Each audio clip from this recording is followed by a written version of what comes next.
নাম আমার হিরো আলম, জালিমদের লাগাই মলম। আচ্ছা, নাম আপনার হিরো আলম, এখন আপনার লাগাবে কে মলম? বিশ্বাস করো, সারা রাত ঘুমাতে পারি না।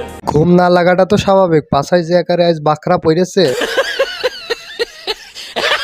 আমি হিরো আলম, আমি হিরো আলম, আমি হিরো আলম। হ্যাঁ ভাই, আমরা জানি আপনি হিরো আলম, কিন্তু আপনার মধ্যে হিরোর কোনো বৈশিষ্ট্য না, আপনি পুরোই জিরো আলম। মামলা করেছে ওরা, আজকে কি বললো? আমি কি বিএনপি লোকের মামলা করেছে? আমি বিএনপির ওপর আমাদের লোক যারা হামলা করেছে তাদেরকে প্রতিরোধ করতেছে। তাতে এটাই বোঝা যাচ্ছে আপনি হিরো আলম না, আপনি হচ্ছে জিরো আলম। আপনার 2 দিন পর পর যেই পায় সেই ধুম ধারাক্কা মেরে ছেড়ে দেয়। আজকে ভিডিওটি এই পর্যন্তই ছিল। যদি ভিডিওটি ভালো লেগে থাকে তাহলে ফেসবুক পেজটি ফলো করে দিবেন, আর কেউ যদি ভিডিওটি ইউটিউব থেকে দেখে থাকেন তাহলে ইউটিউব চ্যানেলটি সাবস্ক্রাইব করে দেবেন। ধন্যবাদ।